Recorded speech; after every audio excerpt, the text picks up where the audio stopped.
Good evening, everybody. It's 8 o'clock, and welcome to today's episode of Marvelous Medicine, which is about holistic cancer care for children, impact of impact, improving pediatric cancer care and treatment. It's my great pleasure to introduce Dr. Girish Chinnaswamy, who is the professor and head division of pediatric oncology at Tata Memorial Hospital. Girish did his MBBS and MD pediatrics from JIPMER, Pondicherry. Then he went on to UK, where he did his MRCP in pediatrics, MD in cancer immunology, and fellowship in pediatric and adolescent oncology. His special interests are pediatric neuro-oncology, solid tumors, and bone tumors in children. His research interests include pediatric cancer pharmacology, development of newer formulations, and drug repurposing for advanced and high-risk pediatric malignancies. He has about 90 publications to his credit. Thank you, Girish, for readily accepting to conduct this session and bring Ms.Shalini Jatia, Mr.Anil Nair, and Ms.Purnota Dutta also. I request you to introduce your team. Thank you, Vidya. It's really a pleasure for all of us to be here today. I'm speaking not only on behalf of the three organizations who are represented here, which is Tata Memorial Hospital, Cuddles Foundation, as well as St. Jude's India Child Care Home. I'm actually speaking on behalf of the vast pediatric oncology community in the country, which work very closely and are a very closely knit community to deliver childhood cancer care in as optimal way as possible in an Indian setting. So I would like to introduce our three participants today. First, I would like to introduce Ms. Shalini Jatia. So Shalini has been working in Tata Memorial Hospital for nearly 15 years now. She started work as a volunteer to support children and their parents with cancer, doing various activities which were all in a small scale to begin with. And very soon she understood that the need for treating childhood cancer was much more than just focusing on funding here and there or support here and there for a few children. So it was a much larger problem. So to address the problem, Shalini actually worked with Tata Memorial Hospital to start what is called the ImPaCCT Foundation, which she will speak about. And over the last 12 years, that foundation has really grown in leaps and bounds to actually support thousands of children with cancer with all types of support. And the impact of the foundation is what she will highlight to us today. But along the journey, we picked up our partners in crime. One is Purnota Dutta. So all these partners in crime are extremely close friends to us now in Mumbai. And I must say that the city of Mumbai has been extremely encouraging and supportive for all the initiatives we have done with childhood cancer, as has been the case in many other cities as well. But it has been really satisfying to work in the city here. So Purnata is actually comes from the corporate sector, and she actually for I think more than a decade was in various corporates holding very high position. She's actually passed out from the Indian School of Business from Hyderabad, and then a chance visit to Tata Memorial Hospital changed her life and the trajectory of her career as well. And I would let her later on explain her journey of how her foundation, which is the Cuddles Foundation, which actually is an important, crucial part of childhood cancer treatment and journey. And she will explain to that after the initial, when she speaks about our foundation. And the next person I would like to introduce is Anil, who is actually, who is the CEO of St. Jude's India Child Care Home. Anil Nair is actually a software engineer. He worked initially in various software companies and the banking sector before moving on to the social space. He has had numerous positions working, including in Bill and Melinda Gates Foundation, as well as in Janagraha in Bangalore, which looked at urban living issues, and it was an advocacy group as well. And for the last few years, he has been heading as the CEO of the St. Jude India Child Care Home, which is a very crucial part of childhood cancer delivery, which is to provide accommodation called home away from home for the whole family when the children had to take cancer near a cancer center. So they will go through their bits on their journey of how they came how they ventured into this space. But at the outset, I will just share a few slides to put in context why childhood cancer is important. And I will just share my screen now.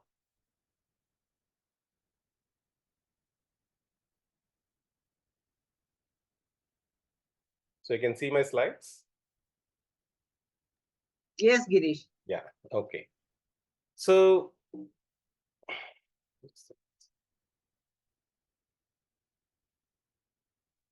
what's the outcome of childhood cancer?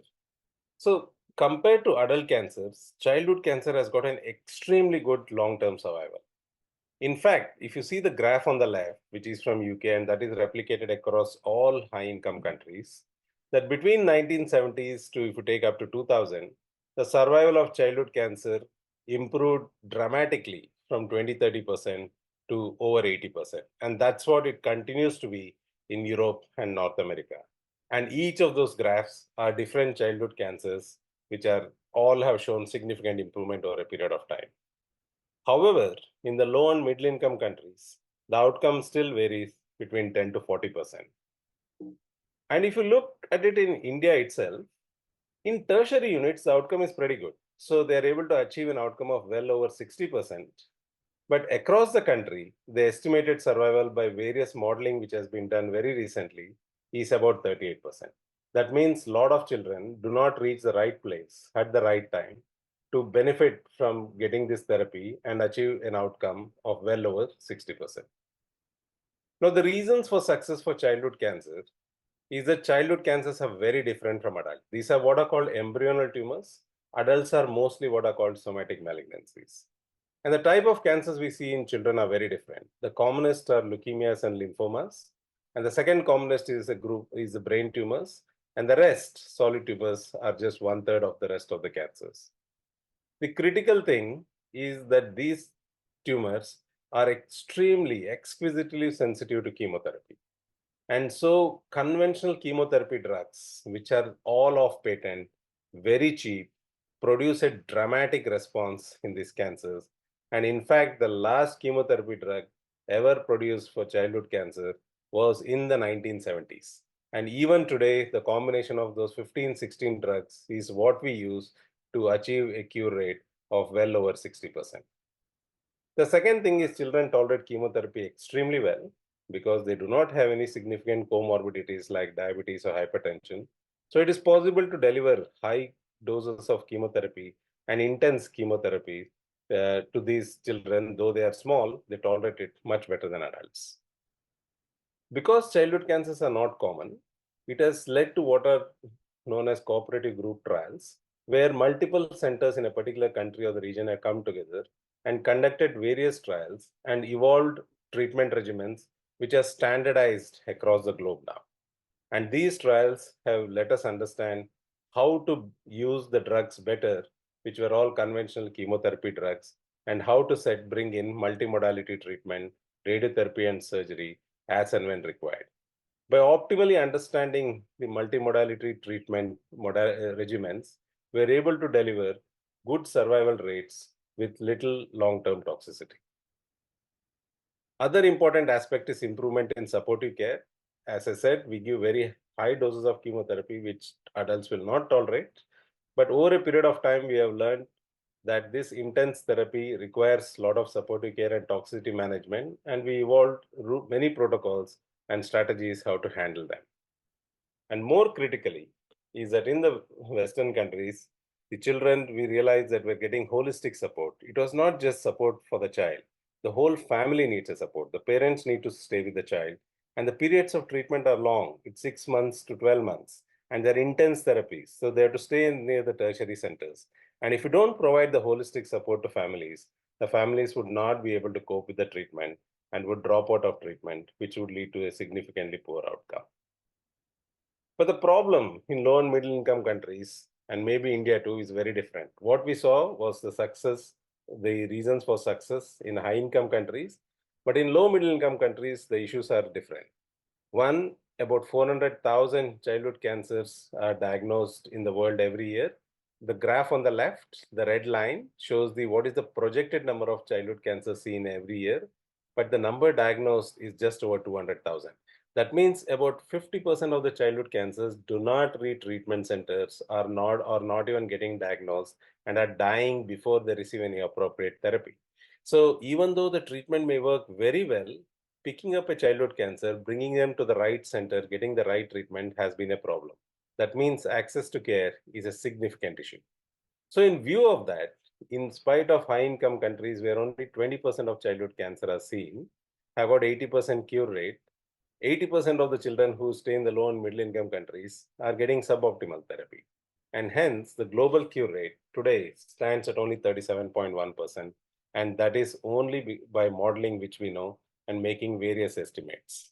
And the graph on the right shows that if we don't improve the outcomes in low and middle income countries, which is Africa and Asia, where out of the 400,000 cancers, 350,000 are seen, we will not make any impact on the global cure rate. And India is a significant contributor for the low and middle income country cancer. And hence it is only critical that the WHO and various global organizations have now seized the childhood cancer opportunity and focused heavily on India to improve the outcomes. The barriers to success in India are many. So access to care, quality centers, distance is a problem. And the map on the left is actually a heat map of 70,000 patients who get registered every year in Tata Memorial Hospital. And the dot there is showing Tata Memorial Hospital. And each of those red dots, what you see, are individual patients coming from different parts of the country, traveling all the way to Mumbai to receive treatment. That means access to care and quality centers and has become a major issue, was a major issue.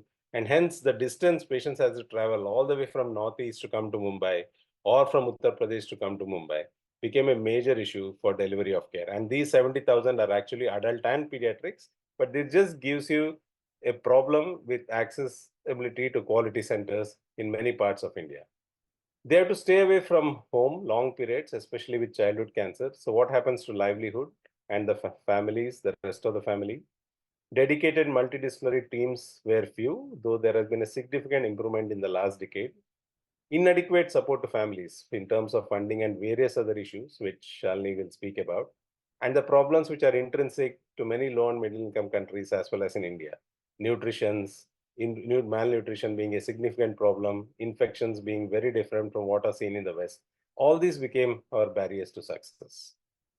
Now the question is childhood cancer really should be a priority? So the projected cancer burden in India at 2020, 1.32 million patients were diagnosed with cancer, and is estimated to double by 2040 to 2.1 million cancers. Now these are both adult and children, and among them, only about 50 or 60 or 70,000 are children. That means only 5 to 6% of all cancers across all age in India will be children. So the question is, why do we actually need to focus on childhood cancer when there is a huge burden of adult cancer and the outcomes of adult cancer is actually very poor as well? So why do we need to focus on children? And the reason we need to focus on children with cancer is because the vast majority going to become long-term survivors with conventional therapies. Inexpensive drugs, do not need targeted therapy, very little of all of the immunotherapy, and with conventional therapy, you'll be able to get 60-70% cure. And more importantly, every child who gets cured of the childhood cancer contributes a lifetime back to the society. And hence, I think it's very important that we actually focus on children with cancer in India and improve the overall outcome. So now I'll stop here and ask Shalini to share her screen and go through the model of what we did in Mumbai and how that has significantly helped to improve childhood cancer. And that model is being done by many centers. We are not the only people doing it, but that gives a flavor of how childhood cancer outcome can be improved without focusing on high-end therapeutics or high-end genomics, etc., which are of course important, but not the only way to improve the outcome. So Shalini, you want to share your screen now?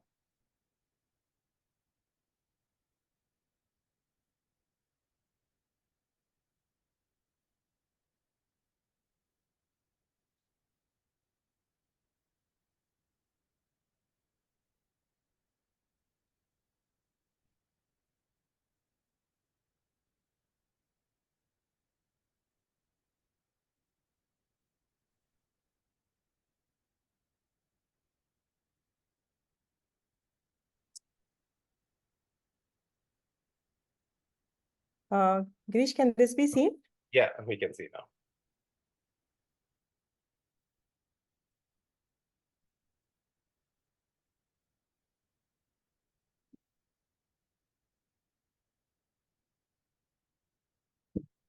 Just give me a second. Yeah, so thanks, Girish. So continuing from where my colleague Dr. Girish just shared.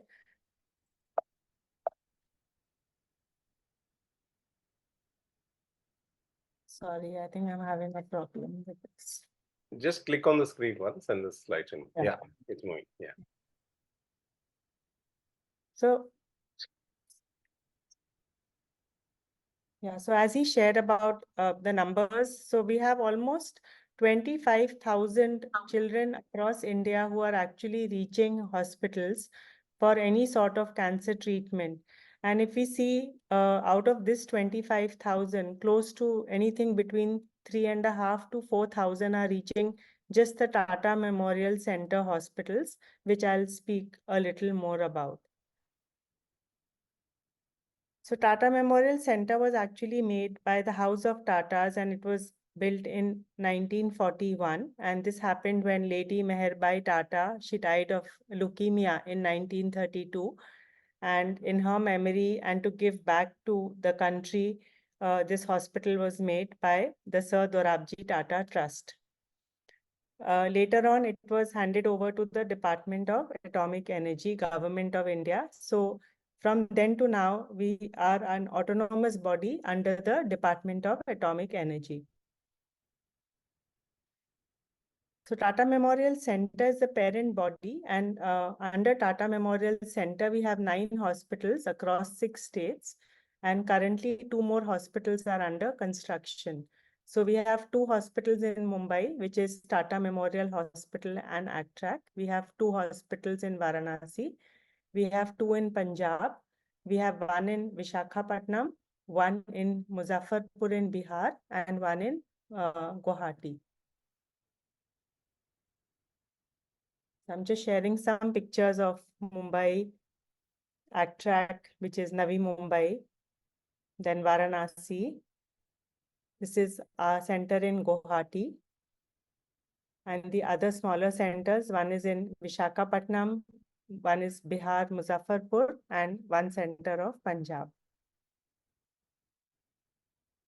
So in around 2007, 2008, our abandonment rates for childhood cancer was close to around 25%.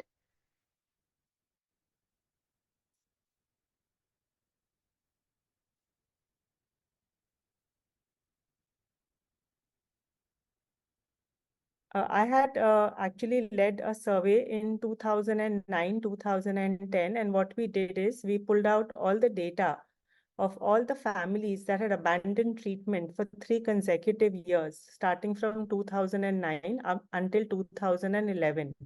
So this was close to around 300 families, and we reached out to all the families and interviewed them to find out the reasons for abandonment. Now, this was a very sensitive interview because when we started reaching out to the families, most of the children had died.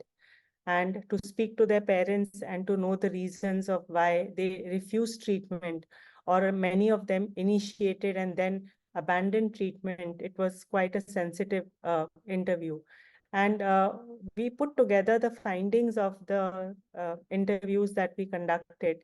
And what we found out was that the primary reasons for abandonment at that time was financial constraints, then accommodation constraints, there was lack of transfusion support, gender bias, which is prevalent even till date, and lack of belief in the curability of cancer, which was stemming from illiteracy.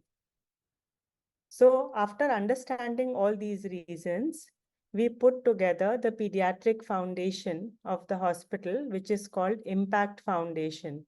So ImPaCCT is not an NGO. It is just a separate in-house foundation of the hospital, and actually in accounting language, it is just a separate ledger of the hospital where we get donations and we use it only for pediatric patients. So that's why We've called it ImPaCCT, which is an acronym for Improving Pediatric Cancer Care and Treatment. So first, talking a bit about the numbers of childhood cancer cases that we are seeing only in Mumbai over the years. So as we can see that the numbers of children that we've been seeing has risen quite a lot from 2014 until now. And almost another 1,400 to 1,500 children are seen across other centers other than Mumbai. So this is the data we have up till 2023, and these are all the centers where we are treating pediatric patients. So what is it, and how did we approach this whole holistic care in ImPaCCT? And after the survey that we did in 2009, 2010, what we first did is we put together a social support group. So this was basically inviting all stakeholders in cancer care to come together and form an informal support group in the hospital. So this included the staff of the hospital, which is the doctors, the social workers, and then calling all the partnering NGOs, which were working in the field of cancer, some NGOs in the field of accommodation, some were helping with platelets, and so on. So formed a big group, and we started meeting once in a week in the hospital to discuss all the new cases. Simultaneously, we also started patient tracking, because when we wanted to do this survey and reach out to these 300 families who had abandoned treatment, at that time we realized that our data was not the best and that we needed to keep more data, we needed to update it regularly, and we needed to have real-time patient information available to all the caregivers for pediatric cancers. So we actually put together a very basic Excel sheet, which we have modified over the years. But actually, this was a very simple Excel sheet made by one of our volunteers, and we do real-time tracking of our patients with the help of this Excel sheet. And the other initiative we started in 2009, 2010 was this Save a Life. Save a Life is a very novel concept that we started, which was for inviting people across corporates and colleges and make them platelet donors. Because one of the reasons for abandonment of treatment was lack of blood and platelets.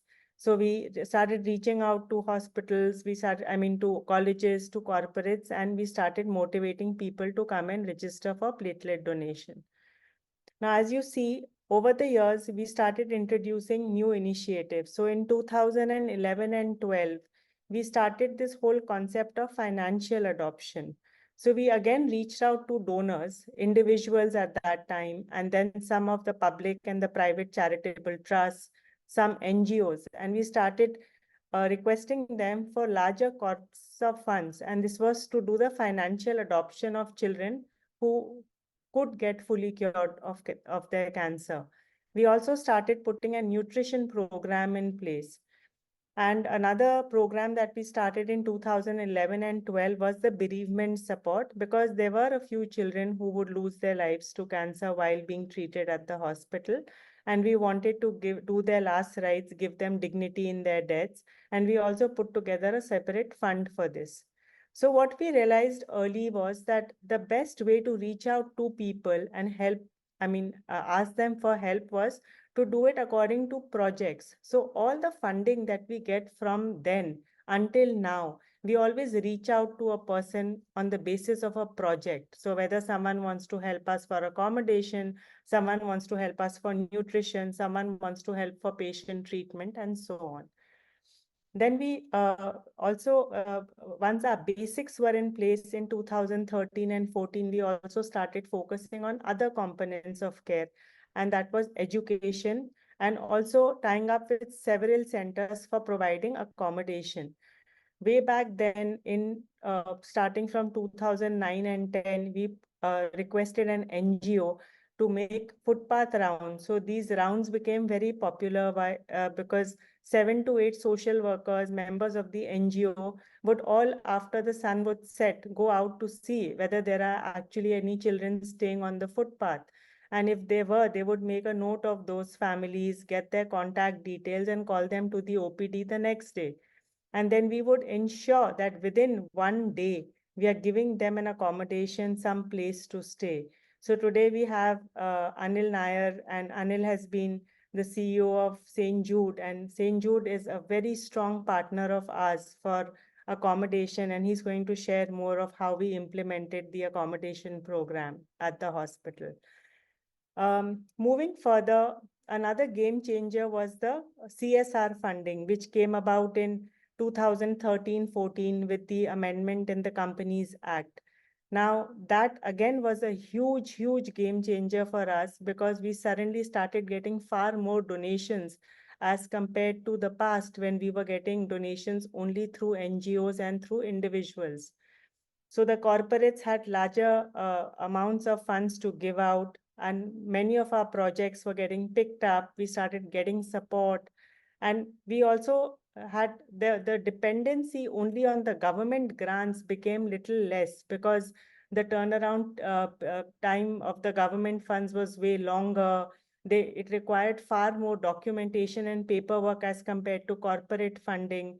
And we could not define the timelines for government funding, but when CSR funding started coming in, we had a definite timeline in place. We could strategize patient care, how to go about things, and we knew the timelines exactly. So this was a huge, huge support to us. Then moving on in 2017, 2018, we also have a ACT clinic in the hospital, which is called the After Completion of Therapy Clinic, which is for all our childhood cancer survivors. So the clinic was started almost 30 years back, but at that time, the registrations were minuscule. Now, if we see in the last 27 to 30 years, the number of ACT registrations have risen. So there are almost 5,000 children who are childhood cancer survivors and who have registered in the ACT clinic. Now, we over the years did not have funds to help our children who are coming back for follow-ups with their investigations, with some medicines that they need for several years post-completion of treatment. And even that was a reason why a lot of children used to not follow up with their care. So we put together a separate fund even for our childhood cancer survivors. We call it the Survivors Funding.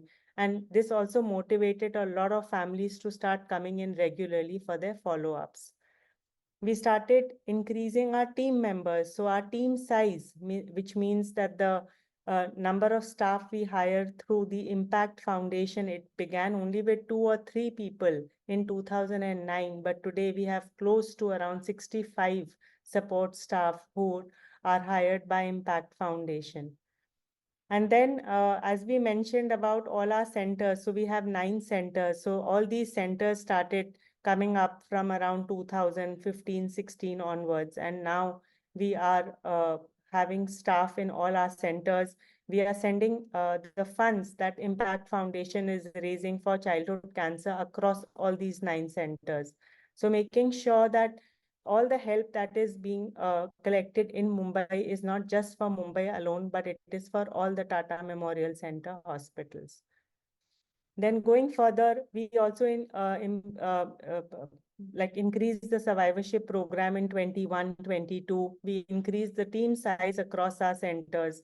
And all these NGOs that have been working with us, we also ensured that they also help all these other centers that have come up. So like St. Jude is going everywhere where Tata Memorial Center is going. Today I have another important team member of ours, Ms.Purnota, who is going to talk about our nutrition program. In fact, Purnota started the nutrition program in Tata way back in 2013.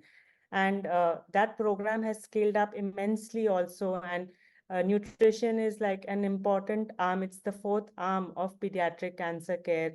And Cuddles Foundation has been providing a lot of support over the years. So Purnota is going to shortly tell you all about this program. And then COVID, obviously, 2 years kind of made our progress quite slow. We were not able to focus on fundraising because most of the funding at that time went towards COVID care. And it took us time to, get back into our normal routine care of cancer patients. And then now in the last 2 years, we've also started a few more smaller initiatives. One is the Circle of Life initiative, where we are motivating our childhood cancer survivors who are cured, who are leading normal, healthy, productive lives, to come back to the hospital and contribute to the hospital in some ways. So we call this the Full Circle of Life program, and we are proud to share that this year on International Childhood Cancer Day, we felicitated 14 young childhood cancer survivors who are actively giving back to the hospital.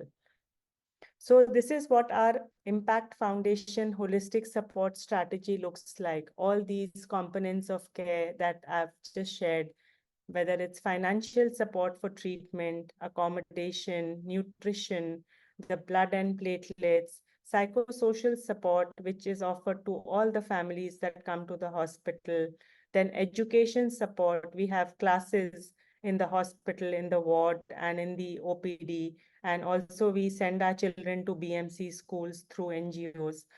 Then the travel support for the families, our survivorship program, and lastly, our bereavement program. So this is a summary of all the components of care which are offered by Impact Foundation. So these are sharing some pictures of the programs. So our accommodation program, this is a very old picture of St. Jude. Obviously, there are several more new centers which have opened up, and these centers they are cleaner than our own homes, and the children are very nicely kept there. It's a very safe and secure place for our children to stay. So we've partnered with several such centers across the city, and we have ensured over the years that you will never come to the hospital and find a pediatric family staying on the footpath outside the hospital. All of them are in safe, secure homes. This is our Save a Life platelet donor registry program we started. When we started this program in 2009, the dependency on voluntary donations was very, very less. And all the families that came in for cancer treatment had to get their own donors to come and donate blood and platelets. But now, after having this program around for the last so many years, from 2009 to now, almost 90% of the donations that are coming in are voluntary donations, and the dependency on replacement donors have gone down drastically. So this is another reason why the abandonment has improved over the years. These are our nutrition programs. Through our Cuddles Foundation, we have been getting support for dietitians. We've been getting support for all our supplements, etc. This is how we distribute meals in the hospital. And this, so we have a program where we are giving out almost 200 hot lunches every day in the OPD. And the ward children who are admitted in the ward are, as it is, getting proper meals which are made in-house in the hospital. But we also make sure that the families that are coming in every day for therapy are also getting a well-balanced, nutritious meal. And it's given not just to the child, but also to the parents. So some pictures of our ration distribution program. Counseling is offered by our social workers. We make sure that the families' hands are always held by the social workers, by our counselors, so that they are never left alone. We also initiated the education program for Impact Foundation in 2014. It's called the Impact School Program. We make sure that when the children are on therapy, which can be almost 6 months to 2 years, depending upon the type of cancer, we make sure that the children are never sitting idle. They're never on their parents' smartphones. But however, we have teachers coming in every day of the week. They have a schedule, and the schedule is very similar to how a child's schedule is in school. So they have all activities such as non-formal education, they have art, craft, they have music, they have theater, they have dance, and now this year we are also introducing yoga into their curriculum. These are some of the pictures of the classrooms in the hospital. We also strive to make the journey of a child in the hospital a very happy and a memorable one. So we do this by having events and activities and outings through the year. This is picture of our annual event. Some of the pictures of the birthdays. We have birthday celebrations every alternate month for the children. We also have been sending our children for the World Children Winners Games to Moscow. We send them for 6 years consecutively until COVID. And this year, for the first time, we had our own games in Mumbai, which was held just this month in April. And we had 8 hospitals participating in the sports festival. We also have a Make-A-Wish Foundation helping fulfill the last wishes of children who are terminally ill. And the children are always very excited about wish granting. So how do we achieve all of this? So all these programs that we have implemented from 2009 until now, and all the components of support, all of this is possible only because of the donations that we get into ImPaCCT Foundation. And the sources of funding into ImPaCCT Foundation is the government grants, then the corporate grants, which is through the CSR activities, then the NGO grants, which are coming in through all the NGOs that are working. We are closely in pediatrics working with almost around 16 NGOs. And then lastly, the individual donors and the HNIs, the donations come in through this. So when we do fundraising, again, fundraising is very project-based, and these are the different programs that we have in the hospital. And donors generally like to know well in advance what is their donation going to go towards, and reporting is done accordingly. So we have these 4 different baskets of funding that we take. One is before initiation of treatment.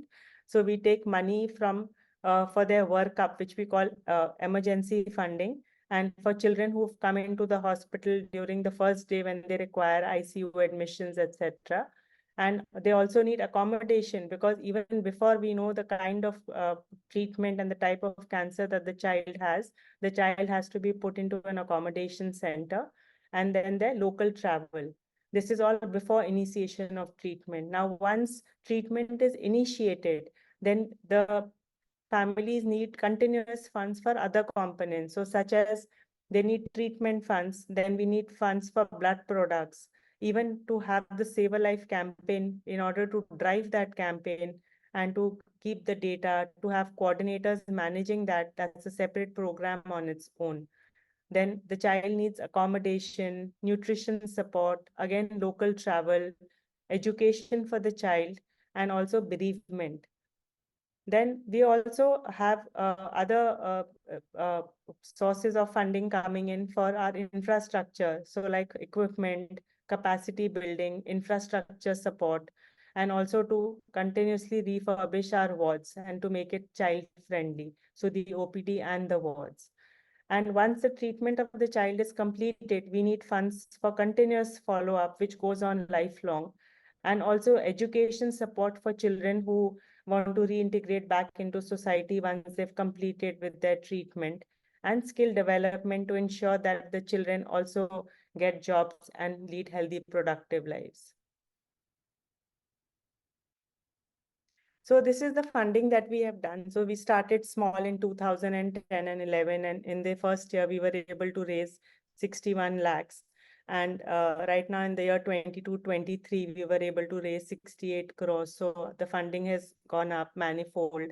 And this has only been, we've been able to do this because we make sure that the reporting is very transparent, it's given very timely, and that we are continuously reaching out to people personally through social media, through the clips that we make of all our events, and also making sure that we keep the donors engaged by calling them to the hospital very regularly.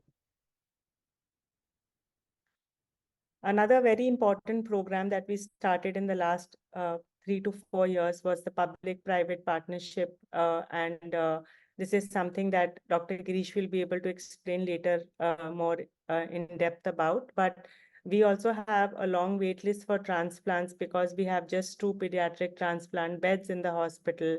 And then we also needed more help with respect to the organ transplants. So we've tied up with several hospitals. And we make sure that this, when the children are sent to these hospitals, we've signed MOUs with them. So a lot of the care is given by our hospital, and then the transition to these hospitals are smooth. Our social workers follow up, and we make sure that no child's outcome goes down because of lack of beds or because of lack of space in the hospital. What is the impact of the ImPaCCT Foundation over the years? So as I had first mentioned that in 2007 and 2008, our abandonment rates were extremely high. It was almost 25%.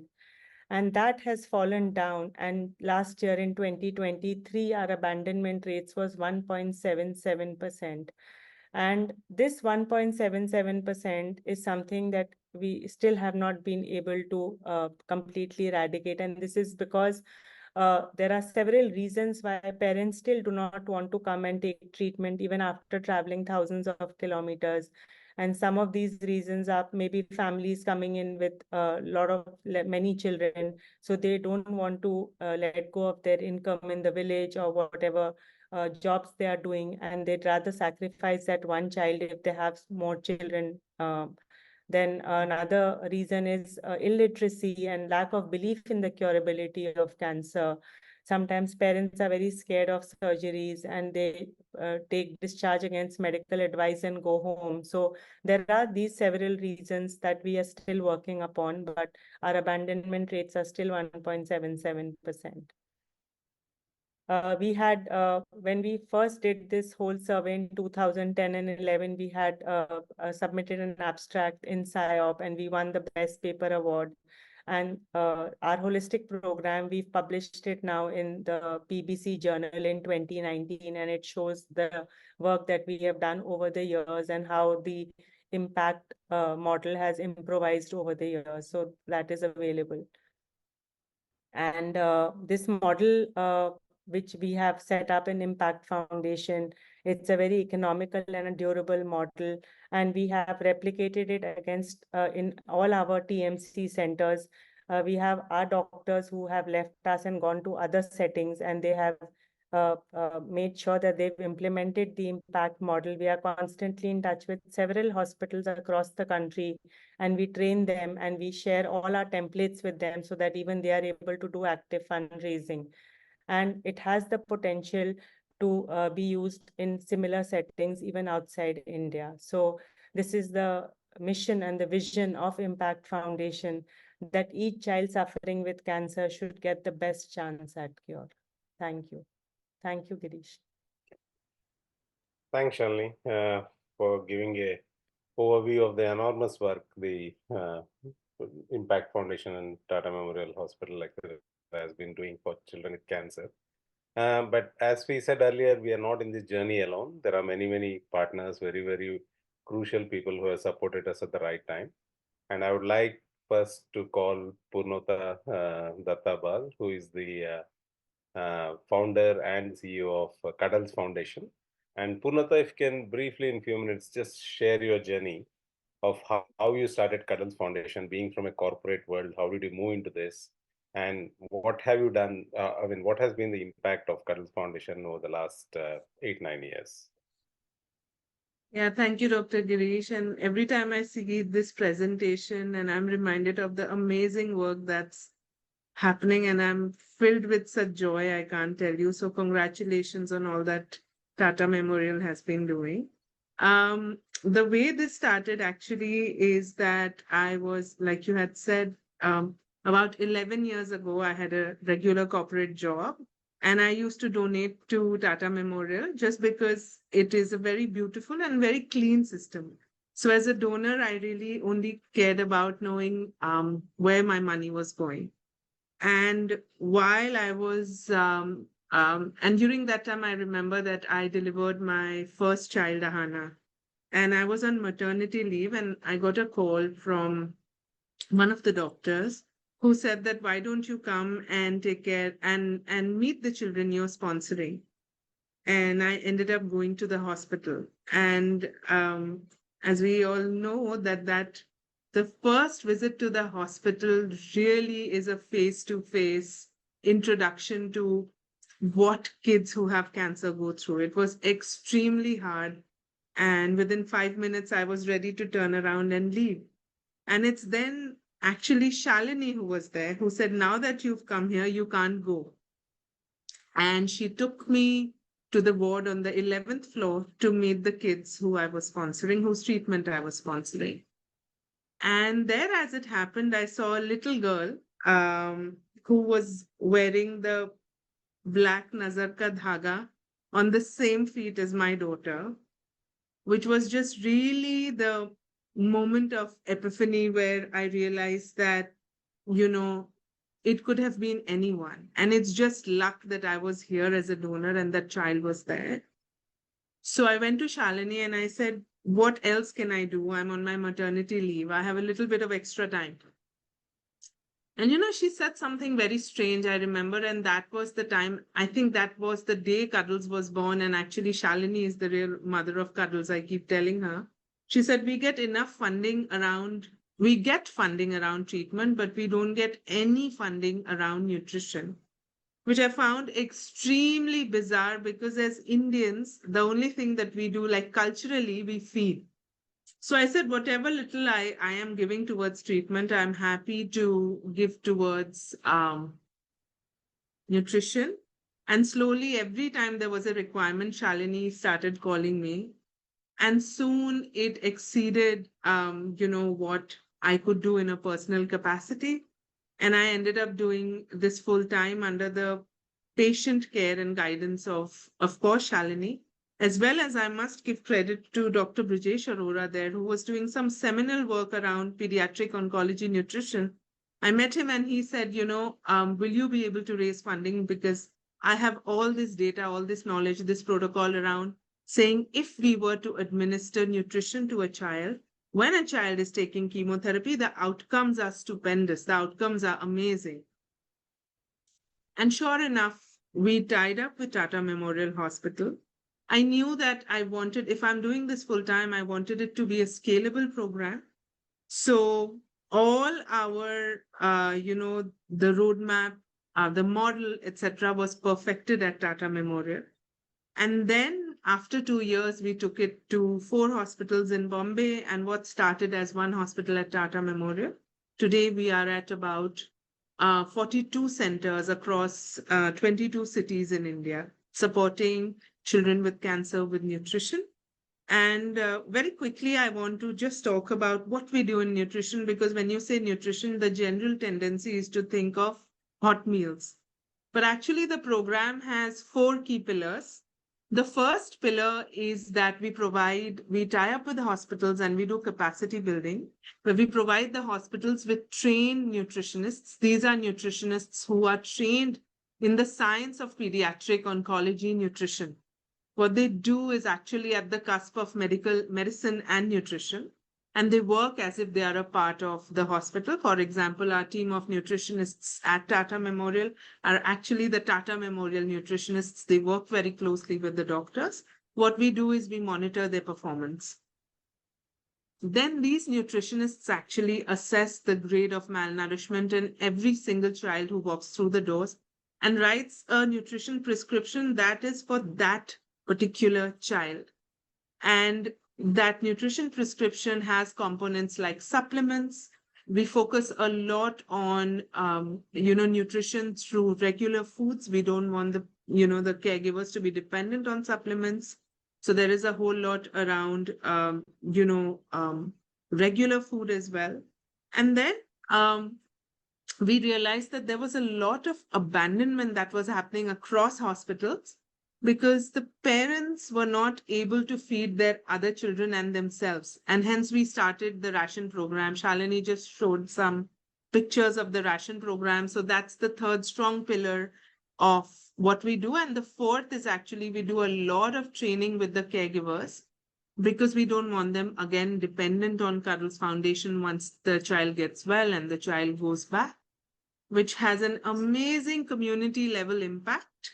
And what ends up happening is that the mother is not only making better choices for herself, but also for the family. And we have seen the whole nutritional status of communities go up. So in a nutshell, these are the 4 programs that we run across, or 4 pillars of Cuddles Foundation. And just talking about impact very quickly, we saw that the 92% of children who we work with actually stay with the treatment, which is amazing. We just saw some diagrams and some graphs around treatment abandonment. And an astounding 85% of children who we work with maintain or actually better their grade of malnutrition, which is also amazing because we know the minute we plug a child to chemotherapy or anybody to chemotherapy, what ends up happening is weight loss because of all the side effects. So that's actually nutshell on our impact. Dr. Girish, do you want me to touch upon anything else? Yeah, I'm sure there'll be questions as well, Purnota. We'll come back to you Okay. again on that. Okay. I would Thank just you. like Anil Nair from St. Jude's India Care Homes to just talk about the St. Jude's journey, which also started from Tata Memorial Hospital. Yes. Anil, would you like to share in Sure. a few minutes what Yeah. St. Jude's Yeah. and what it has done? Sure. Thank you, Dr. Girish, and thank you, Marvelous Medicine, for inviting us to speak about the work that we do.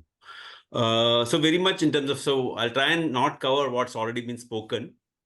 So quickly, I'll touch upon how St. Jude started. It was started by Mr. and Mrs. Kaviratne, Nihal Kaviratne, who, after around 40 years in Unilever, similar to what Purnota mentioned, had a chance encounter at TMH where he was informed that the hospital is able to do whatever they can with regard to treatment, but because there's not a safe place to stay, hygienic place to stay, a lot of kids actually pick up infections, especially in a place like Bombay with extreme weather and so on. And very often the treatment might work, but we lose the child because of infections. And related to that, which already been touched upon, abandonment is a huge issue. I mean, as you know, in most of these cities, the environment is really hostile, and that led to huge abandonment as well. So what Mr. Kavritne did was to rent a space near the hospital, which could accommodate around 8 families.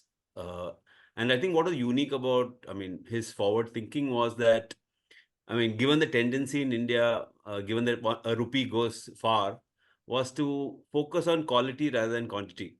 So I suppose the same space that he rented out in 2006 could have accommodated, let's say 10, 20 families. But he said that it's important that the family stays together and there's a family space. So there's some privacy that is needed. And modeled on the Bombay Chawls, if you're familiar with, which is like a community space with common bathrooms, and the community spends more time together outside rather than inside the rooms. So that was the inspiration that the architect and they drew upon, and that's how the first St. Jude started. The other unique thing I think which the founders put together was he was able to put together a strong team of volunteers, which kind of laid the foundation for what the organization is today. And these were all, I think, children of his friends and associates who were relatively young that time. And he asked them to pick up a particular stream and take ownership of that. So it was much beyond volunteering. And many of these volunteers whom we call team members are still associated with the organization. So what we were able to do, I think, and then was that tap into really high quality talent for free, essentially. It's a big challenge for NGOs when Shalini just mentioned, to make sure that you get good talent at relatively low cost. So that really set the pattern of what everything that we do. And I believe that the doctors at TMH noticed that the 8 children who were staying at this center came on time, were better turned up, better nutrition, neater, clean, and so on. And they visited the center, and they're very impressed with the work that was done there. And they offered us some space in Attract, the campus that Shalini showed us pictures of, where we currently operate as well. We started around 10, 12 years back. They have 41 families staying at that campus now. So today, as we speak, since 18 years, we now support around 550 families across India every day. and across 11 cities. So we work with 33 hospitals, including most of the hospitals that Shalini mentioned in Tata network. And I think what is unique about working with ImPaCCT and TMH is that the big challenge actually in India with the work that we do is there's huge stigma yet. Now, either the stigma is related to cancer or related to poverty, we can't put a finger on it. But the challenge is that people are not willing to give us space to do the work that we do. And I'm speaking in general for other NGOs also provide accommodation. A lot of us have had to face in terms of court cases and objections from neighbors to accommodate the families that need this, support. So what TMH really, we really value the work partnership with TMH is that they were the first and continue to be the only one to give us space to operate and accommodate the kids. So of course it helps us that it saves us rent, but more importantly it gives us stability. So we know that no neighbor, nobody will turn around and say please vacate and so on. So with 6 of the hospitals that Shalini mentioned, we have now centers running. Our biggest presence is in Bombay. So we support around 225 families across India, in Bombay. And we are now putting up a new building in Attract, which will add 50. So we'll be able to support 500 families a day in Bombay. So we think that with that, at least in Bombay, there will be probably no challenge of accommodation for children. But just to touch upon the numbers that Dr. Girish mentioned, we ourselves did an assessment of how big the problem is. And I must mention that our accommodation is available only for outstation families. So it's essentially for families who come from outside Bombay or outside Delhi. And it's only for children who are classified as from underprivileged BPL families purely because of supply and demand mismatch. Far more people need it than we can support. I must also say that in terms of, I'm not touching upon all that's been already covered, but as we speak, we believe that we have a big role in terms of reducing abandonment. And for a number of factors, our survival rate is close to 70% at our centers. It is partially also because the hospitals themselves refer cases with a better prognosis in terms of, so that their child gets a better chance at recovery. So that's in terms of Dr. Girish told me to say what our future plans are. So we hope to be able to support 1,000 families a day in the next 2-3 years. I think we have in terms of building blocks in place. So across India, we probably will operate in 15 cities and support 1,000 families a day. But that still is probably only 10% of the actual need for from home accommodation in India. And we have some plans. TMH is a close partner. There's lots to be done. But the unique thing about this particular problem is that it's one of those few problems in India that can be cracked in a generation. Given the numbers, unlike most other issues. So we are really committed to this. We hope that we'll be able to crack the problem. Thank you. Thank you, Dr. Girish. Right. Thanks, Anil. Are there any questions the audience would like to take, Vidya?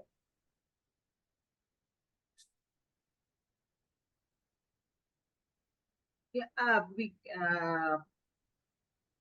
you want to put everything together and then we can go for the questions. So, if the audience wants to ask any questions, then we can stop here. Yeah. No, you go ahead and complete what you had planned. We still have some time. Meanwhile, I'll go through we have Dr. Pramesh also logged in. Dr. Pramesh, are you free to speak? You said you were in another meeting. Yes, so I've finished that meeting and I'm here. Thank you so much. Thank you so much for joining. No. Happy to be part of this. But I think let's give the remaining time for any questions and summing up that Girish and his colleagues might give. We have Amita Trehan, pediatric oncologist from PJ Chandigarh. Amita, would you like to say something or you have any comments or questions? Hello, Vidya. Thank you.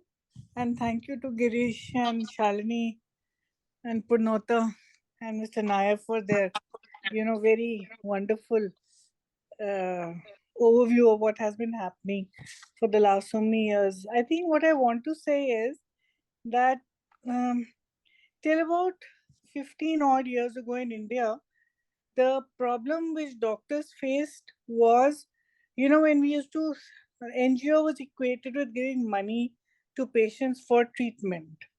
Because the most important thing was at that time, there were no government funds forthcoming or other things for treatment, and poor patients, we really needed to try and get money from them, and getting from an NGO was the main source.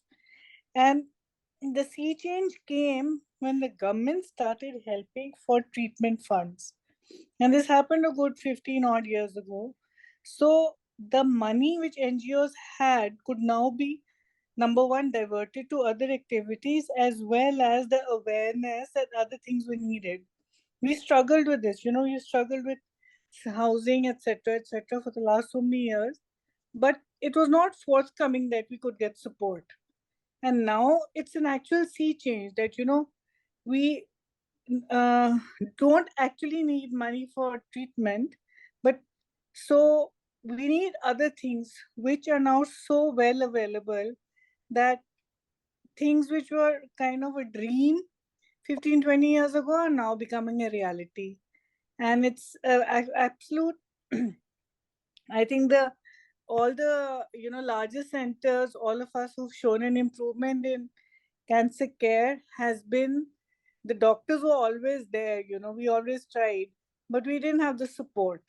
So now with the support which we are getting, I think Girish said that in the beginning when he started, with the support we're getting, that has, contributed immensely to improving care. So, I mean, I think we really need to thank all the help we're getting from all of them. That's just a couple of words on it. Thanks, Samita. I think, Lata, you have a question? You can unmute. Yeah, Girish, I just put it in this thing. I said, you're all doing a great job. JIPMER is something what Tata is seeing. We also have a good burden of patients, of cancer patients. I mean, though JIPMER gives everything free, but still, depending on government for everything, how can we bring about this project in JIPMER? That's what I want to know. I mean, how do we go about? How do we get someone to, start and do things like how Shalini and Purnota have done? I mean, could it be nutrition? It could be anything. Of course, we didn't explore and ask patients what are their problems they are facing here and all. But I mean, not just cancer, we have other patients too, but at least to start off. So, Lata, I will take that first and let others comment in as well. Yes. So first of all, we do work closely with the JIPMER medical oncology, which also treats pediatric. In fact, our own DM student who passed out is now a brand new consultant just there. Nathan who has joined there. And he is very well learned on various aspects of care, which we can plug in over a period of time. And that is what has happened with our trainees as well. They get in-depth understanding of what support systems are required for children with cancer. And even without us, they directly pick the NGOs to contact, which are way to do it, etc. So I'm sure Swami will be able to do a lot of work in the next few years. So that's definitely there. Having said that, we don't have to we can do it the other way around too. So first of all, as you said, finances for treatment is less of an issue in JIPMER because the treatment is free of cost. But I'm sure both Anil Nair and Purnota will be very happy to explore, as well as other NGOs will be very happy to explore to set up their presence in both the places. And both Anil and Purnota and Shalini can comment.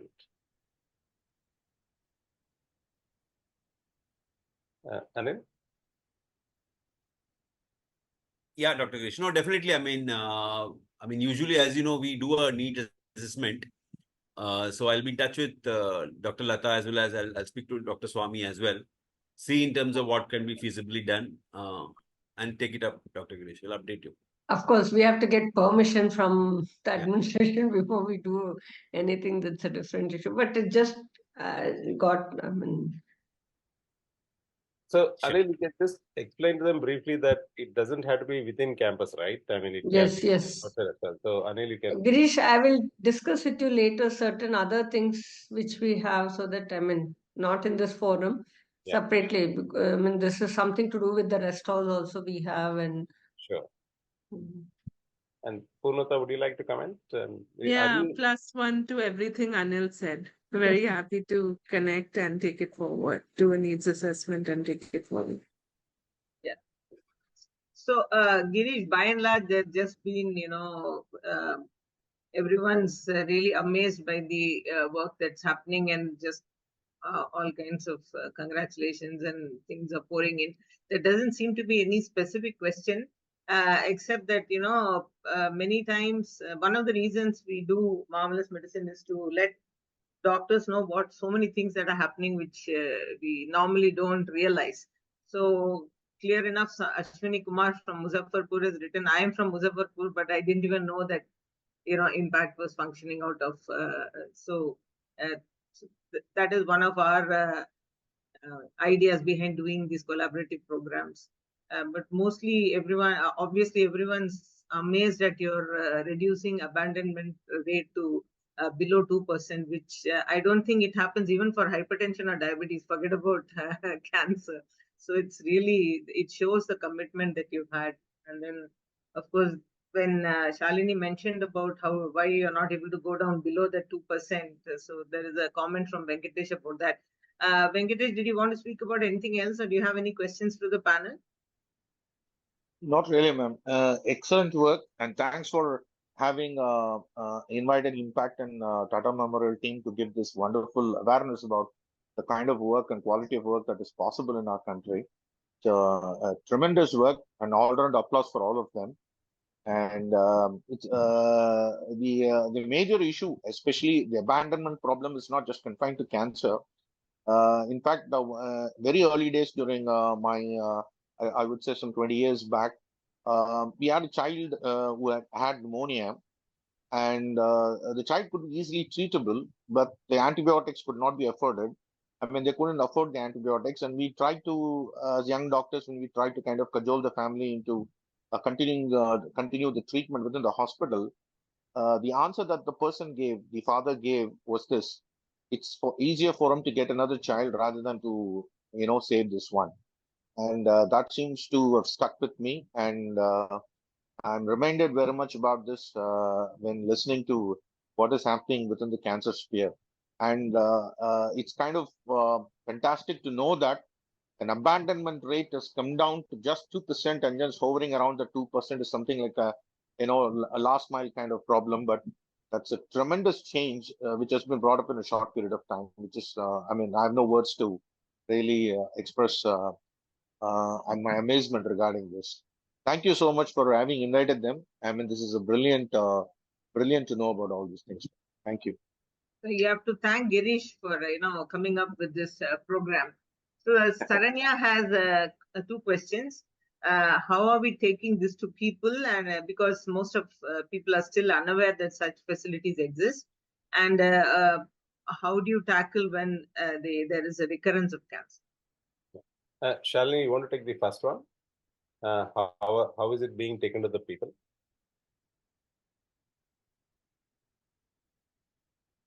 Girish, sorry, there was a connection issue. Can you just repeat the question, please? It is that we have these amazing support systems. How are we taking this to the people directly? I believe many people are still unaware of all these godsend facilities. So this is from Saranya. She has got a question. So when we say that, how are we taking it to people? Would it mean to donors to contribute, or to the public, to the patients, to the end user? How do you increase awareness about the work that you're doing so that people don't stay away from treatment or come forward for treatment? Sure. So obviously, I mean, the problem of having poor outcomes in our country is the poor access to care, and this problem cannot be kind of taken care of until it's done at the grassroots level. So which is to improve awareness about pediatric cancers, right from the village level, the town level, where the children are first going for their checkups, and then they are being referred to larger hospitals. So it's a whole network. So there are a lot of things that we can do sitting at the hospital, but obviously the larger awareness has to come from the government and from the healthcare workers across. But having said that, there are more and more doctors who are being trained at these larger centers who are now having rural outreach programs. There are a whole lot of awareness camps that are being conducted through NGOs across the country. So that is helping in disseminating more information. And also, once the child or the family is reaching centers such as Tata Memorial, then there's hand holding which is happening from day one. So we make sure that once the family comes in, they are not abandoning treatment. And again, by kind of working together closely with so many NGOs in the field of cancer support, the awareness is only getting larger each year. So everyone together, all stakeholders are working to achieve what we are being able to achieve. It's the hospitals, it's all the NGOs, and then obviously again through social media. So whatever today Impact Foundation is doing, we're in all the major social media platforms, whether it's Instagram, whether it's our own Facebook page, whether it's Twitter, through LinkedIn. So that's how we are able to increase our community and get more and more people to know about our programs. So And I'm just sure your patients themselves are the best ambassadors for absolutely. what we do. Absolutely, yes. Just to Yes. add to that, Saranya, we are a very close network, very close network of pediatric oncology community in the country. So what is happening at one center, what NGO presence is there in one center is very much shared with everybody else. And that's how St. Jude's and Cuddles also scaled up from being from Mumbai, went to other centers to provide the same facilities and the same support to children in other cancers. Many of them are non-Tata centers, but still they're more there. So we're a very close community.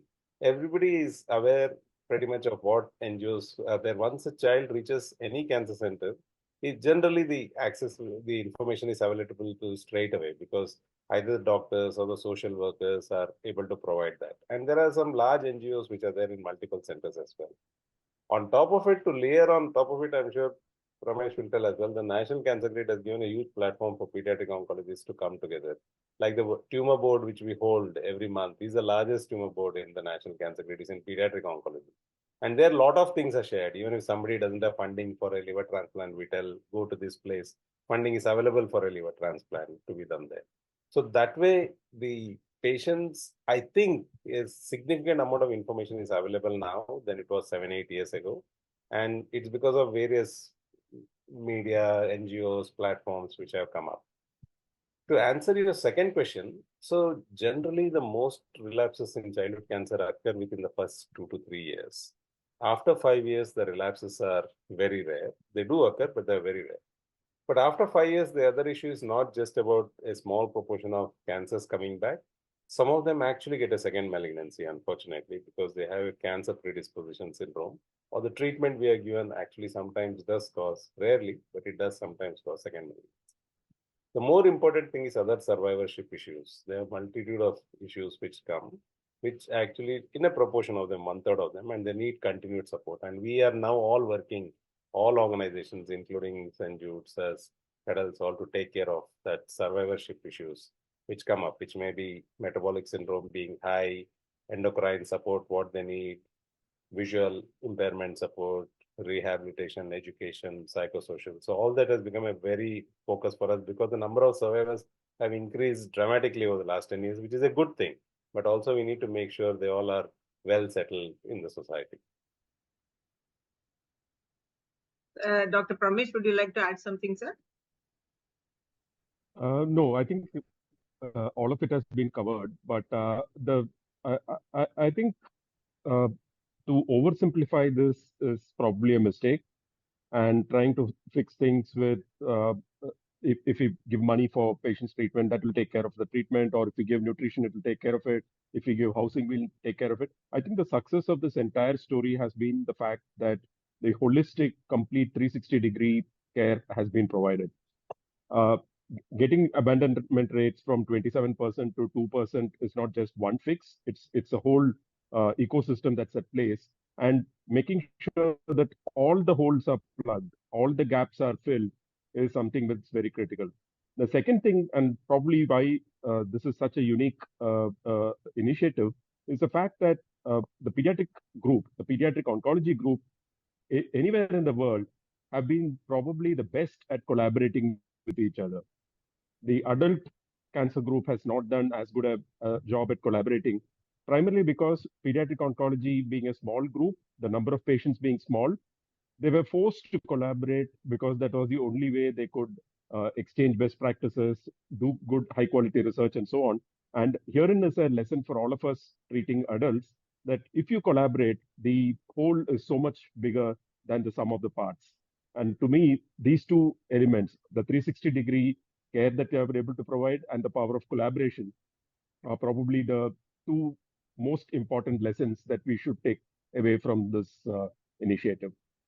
Thank you, Dr. Pramesh. Sundari Allen is a ardent supporter of marvelous medicine. She logs in almost every week.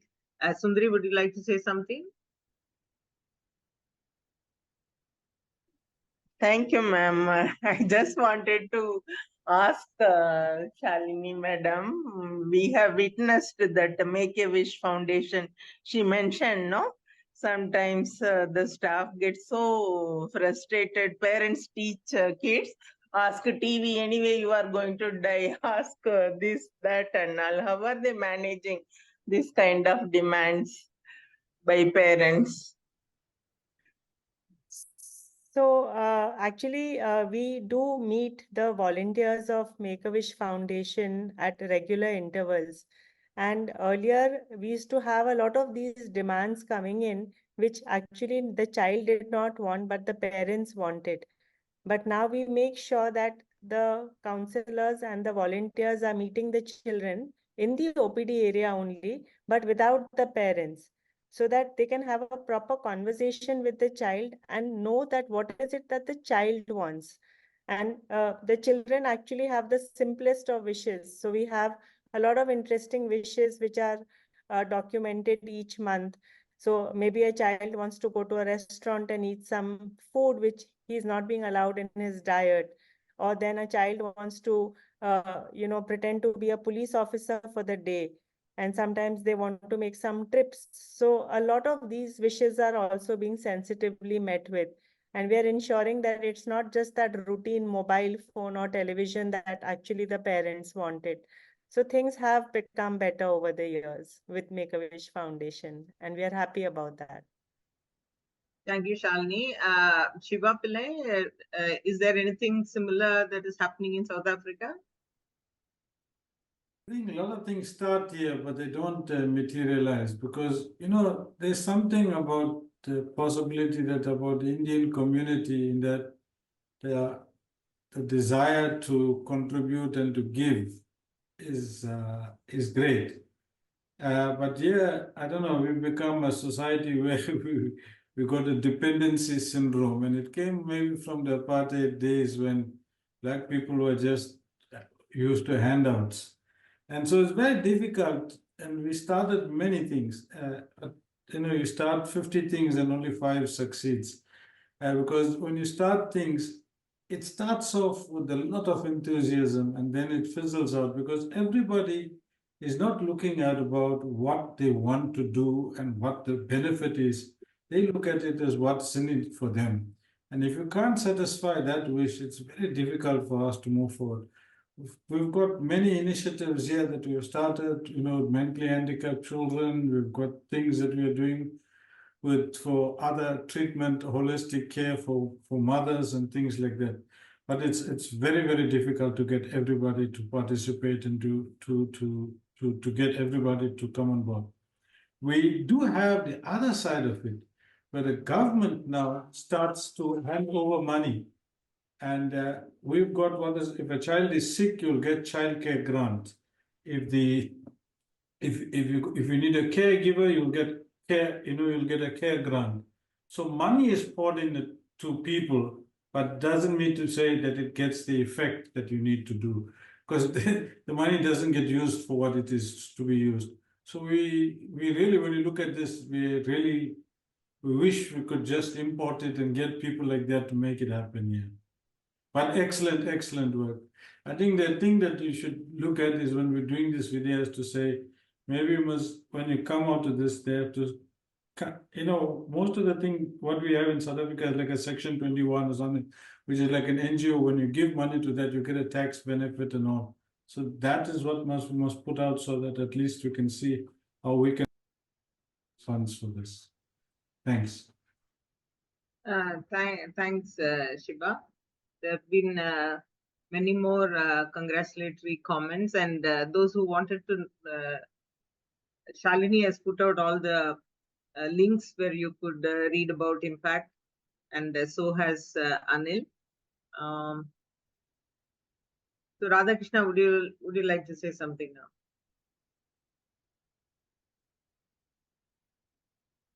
Yeah, I think a great evening and a very, very heartwarming concept we were discussing. And the first thing to start with is that I should admit my ignorance. In all these years, I was feeling that childhood cancer is a bad cancer. It was very prognosis, and Dr. Girish started the right way, saying it's the opposite. I mean, that's an eye opener to me to see that childhood cancers are mostly embryonal cancers and eminently treatable by chemotherapy. And that's the first message I get. The second message, which the question that is going through my mind is this: when I was in the All Indian Institute of Medical Sciences in GI surgery, I was in charge of giving admission slips to patients, and there'll be 60 patients waiting, and I have only 2 beds. 60 sick patients, and I have to decide which 2, and that's been a very, very difficult thing. People going to Tata Memorial, and later on we see, I think Tata Memorial is a mecca for malignancy in the country. A lot of them complain about lack of accommodation, lack of facilities, lack of this, lack of that, and inability to see the doctor. They don't see the same doctor every time.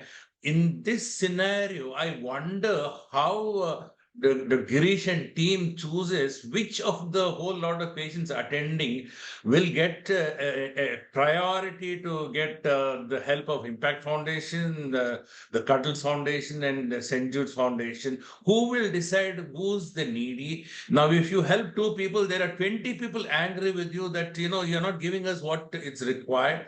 That is point 1. And point 2 that intrigued me again is, you see, it looks like a 5-star facility there. You see the food or the room or this and that.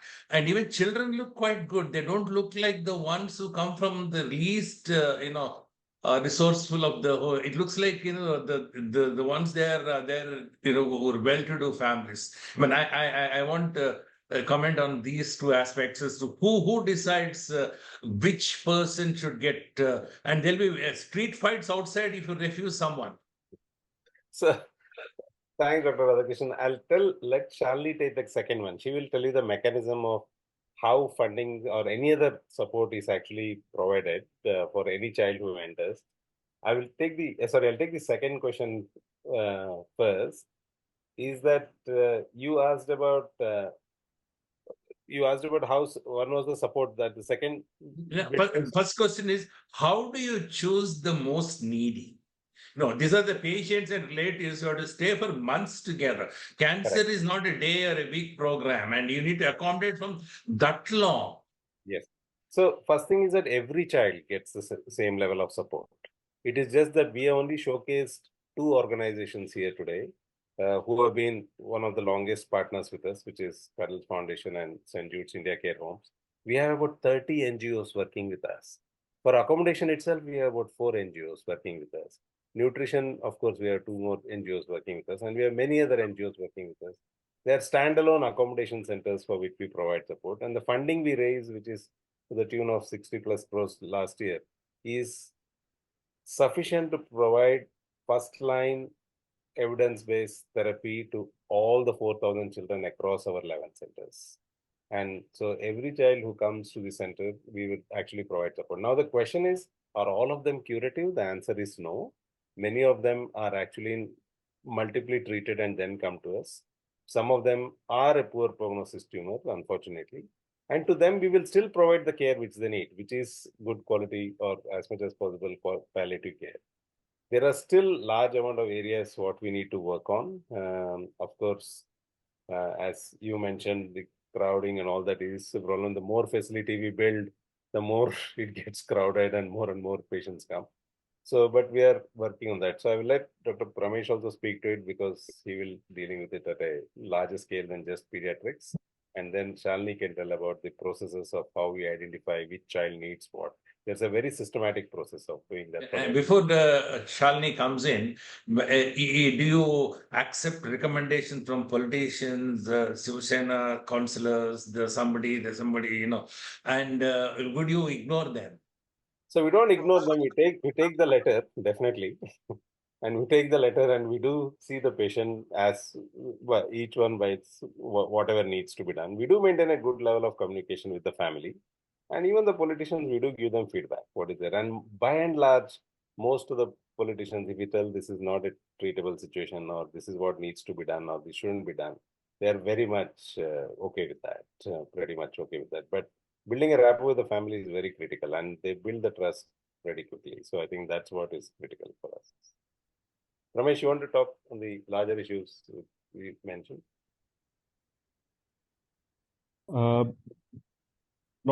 I think let Shalini go ahead. Yeah. Shalini? Yeah. So actually, again, there's been a lot of modification in our whole process of the eligibility criteria as to who gets help from Impact Foundation. So when we set up the foundation in 2010, we had very limited resources.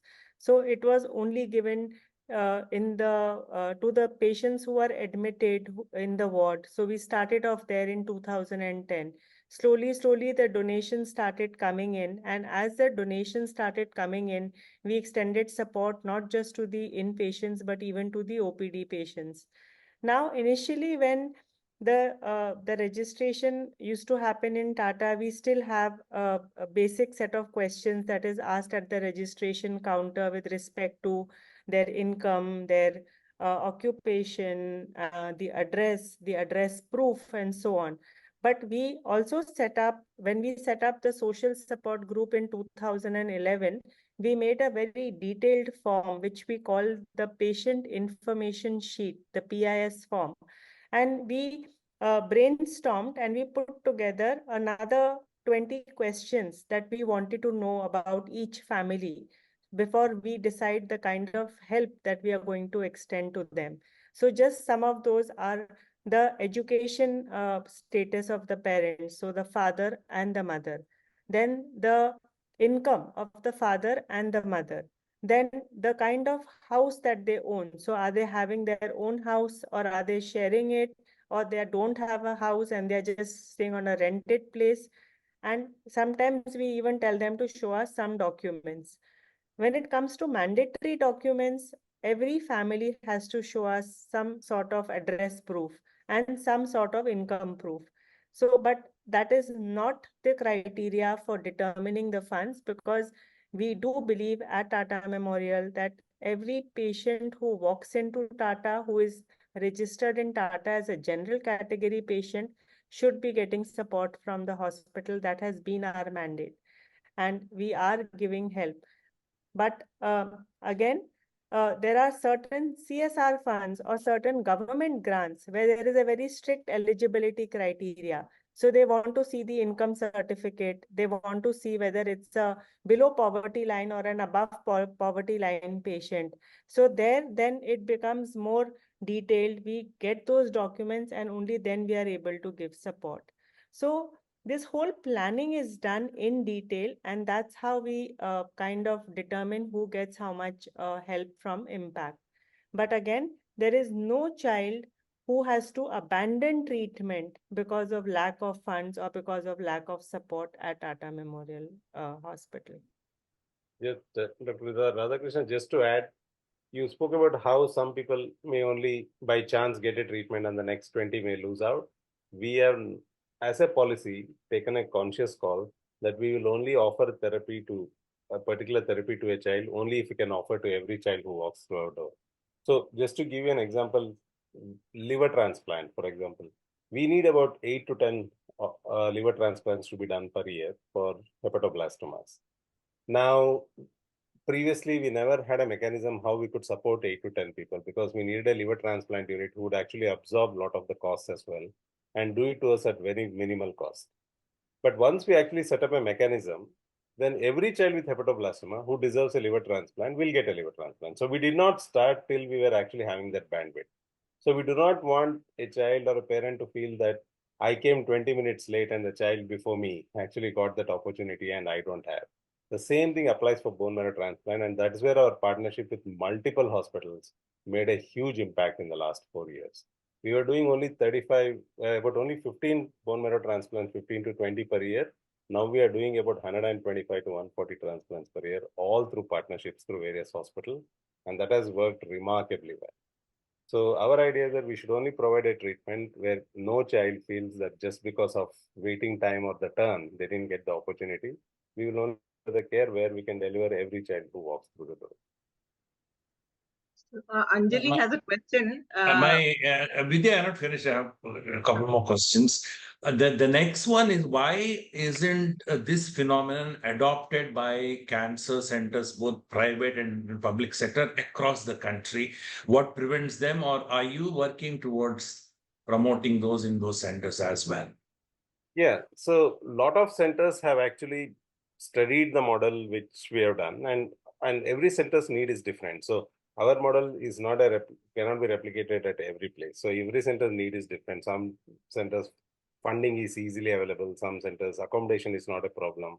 Some centers people only come from nearby regions. So there are various other local factors which come into play.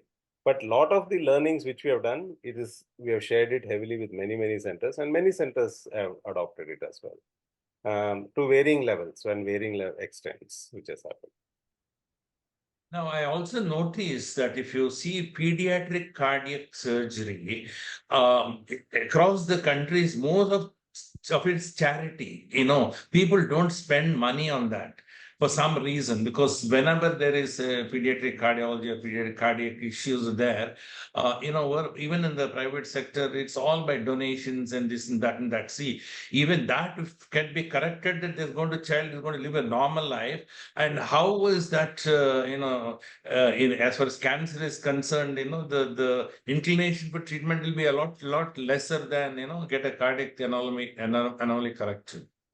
So, no, you're absolutely right. So, one is that, foundations for pediatric cardiology also can do the same thing. In fact, they may be able to do it better because the long-term outcome is much higher than what we would do with childhood cancer.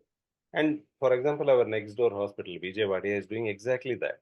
Almost every child who comes with a congenital heart disease to BJ Wadia, whether they have money or no, they're able to raise funds and actually treat every child with cardiac disease, do the cardiac surgery. Substantial improvement from 5 years back, how many they were able to treat and how many they're able to treat now. So I think it's definitely possible to do it in multiple fields. It is just that childhood cancer is probably emotionally very appealing, and we have actually to some extent capitalized on that. That a child with cancer, the suffering a child with cancer goes through is probably very intense, and for that reason it's very emotionally appealing. The whole family gets devastated, and generally cancer is equated to lay people with mortality, and that's the reason I think we are able to sell it, and we are able to get a huge amount of buy-in from both individuals, corporates, donors, and everyone. And before Dr. Pramesh comes in, my last question, Vidya, is that why isn't this translated to adult cancer, and why these facilities don't exist for them? So, Pramesh, you want to take that? Yeah, I think Girish alluded to that a little bit in his response to the last question. Getting funds for pediatric treatment of pediatric cancers is clearly a more emotional appeal than what it would be for getting funds for adult cancers. We do still get a lot of money for adult cancers as well, but we are not able to have the level of coverage that pediatric. So, for example, in pediatric, 90% of the children who are treated there get some kind of support or the other. Whereas with adult cancers, it's somewhere in the range of 30-35% of patients who get beyond the subsidized care that we are able to offer. Also, the fact that the number of adult patients with adult cancers are an order of magnitude more than the number of patients with pediatric cancer. So if Girish's group sees 4,000 patients with children with cancer every year, the rest of the hospital sees about 42,000 more patients with adult cancer. So it's getting the magnitude of support to be able to cover all the adult patients is a bit of a challenge. But even here, we've been able to get some niche areas. So, for example, women's cancers are now being supported to a large extent, both by government as well as corporate sources. So we're able to plug that hole. So we try and match the aspirations of the donor to where the needs of the hospital are. And if a donor wants to support only pediatric, so be it. If they want to support only women's cancer, so be it. So we try and make sure that the donor gets what he or she wants and use other funds to support the other areas which are traditionally neglected. Thank you. Back to you, Vidya. Yeah, and Anjali had a question. Pediatric ICU care is a challenging concept. How you train staff and families during this critical phase as part of cancer care, I guess. Yeah. So thanks, Anjali. So we have a combined adult and pediatric ICU, and 4 of our ICU consultants have received further training in pediatric intensive care. These are all anesthetists who are running the ICU, and 4 of them have received varying duration of advanced care, including from 3 years to as much as 3 months to as much as 2 years. And they are the ones who are predominantly taking care of the pediatric cancers in the ICU itself. And we have nurses who are trained in pediatric ICU and the consultants who are trained in pediatric ICU. And it's a joint rounds in the morning anyway between the pediatric oncologists and the ICU team. And so we are able to, yes, manage as much as possible. Ideally, we would like pediatric intensivists to join us. So if there is any pediatric intensivist who wants to work with us, we are very happy to look into the option of employing them as soon as possible. Vidya, Anil Nair wanted to say something. He raised his hand and he put it down. Yeah, thank you. So I just responding from donor speak. What we hear from donors is that, and you may recall the sentiment with regard to AIDS patients. There is still a notion, at least among some of the donors, that adult cancers they're responsible for the cancer themselves. There is a notion, unfortunately. And with children, it's clear that they are, not at all responsible for the condition. And that is something that we hear from donors as well. So there is some reluctance among donors to support treatment for adults. I'm not generalizing, but that's what we sometimes hear from donors. Yeah. Oh, he was smoking. That's why he got oral cancer or whatever. Yeah, I get your point. I just wanted to ask Radha whether there is something similar to what ImPaCCT is doing in MD Anderson.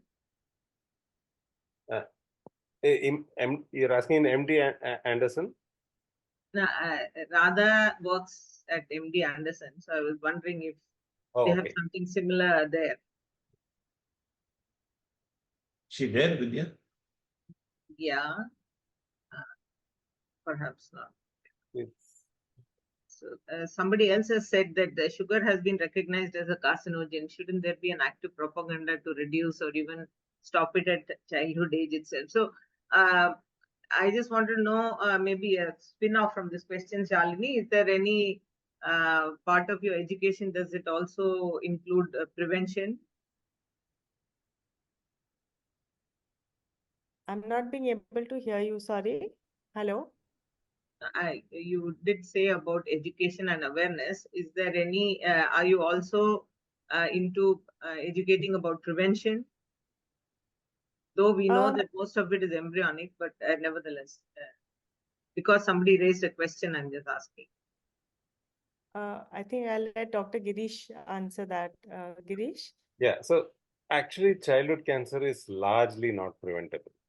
And they're really due to some genetic event which has occurred either at the time of conception or later, most of it which are not identifiable. And that's the reason for the childhood cancer to occur. So it's not a preventable cancer at all. So from that point of view, prevention is has little mileage or to look into that. What is useful is actually for early diagnosis. I think that's where we can improve the outcome. Early diagnosis and providing timely treatment and access to the right place is what is going to improve the survival. I think it's not generally preventable at all. There are two related questions. One is, are there any plans to start a center in southern states? Because the geography you showed was like kind of totally missing. Vizag maybe is what you can call south, I guess. Or is the impact funding children not being treated in Tata Memorial? That's the other question. I think Dr. Pramesh can answer the first question. Other than Vizag, if there is anything in southern states coming up. I thought Tirupati is one of the places that's being planned. So Tirupati is a hospital which is run by the Tata Trust. So just to clarify something, a lot of people imagine that Tata Memorial Hospital is run by the Tata Group or the Tata Trust. I just wanted to clarify that it's run by the Government of India for the last 62 years. So since 1962, Tata Memorial Hospital has been a government hospital. The hospital that you're referring to in Tirupati is run by the Tata Trust, and that is also taken off quite well. And there are a number of facilities that are available there. Actually, when you look at the migration of patients from different parts of India, the heat map which Girish showed earlier on in this presentation clearly demonstrates that there is sufficient availability of cancer centers or hospitals providing cancer care in the southern part of the country. So we get very few patients from the south coming to TMH. But we also partner with a number of hospitals in the south. So for example, very recently, Child Trust Hospital from Chennai wanted to learn this model from the Tata Memorial, and in fact are likely to do something very similar in their own hospital in Chennai. So what we are trying to do is to make the model more replicable rather than try and make our presence everywhere, just like, because our bandwidth is limited as far as how many centers we can start or how many places we can have a presence in. But the model that is successful is something that we are very happy to share with other centers wherever they are located. So, Shalini, you want to take the other question? Impact funding children not being treated at Tata centers?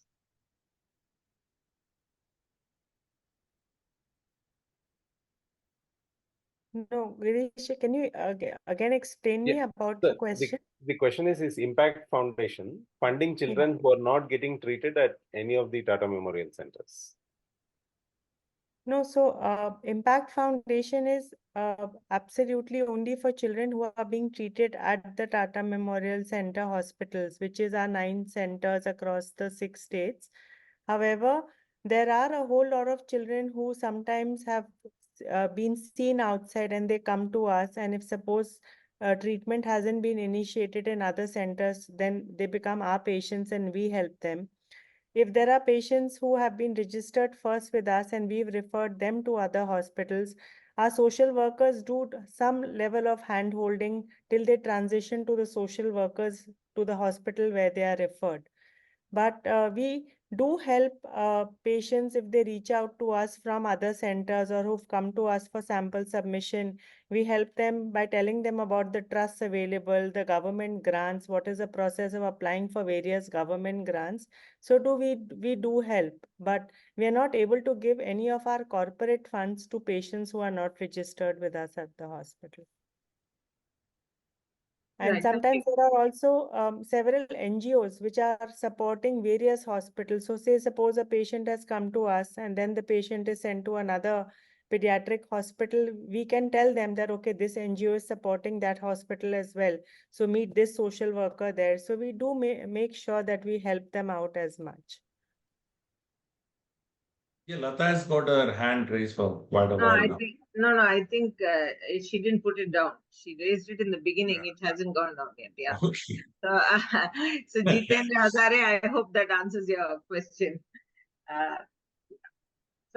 Thank you, everybody. Thank you, Girish, for actually making this concept of this program, and then it flowed so well. The planning, and of course you're meeting a wonderful team, and everyone, all the audience was so interactive. So thank you, everyone. We'll meet again next week with another episode of Marvelous Medicine. Till then, take care and stay safe. Good night.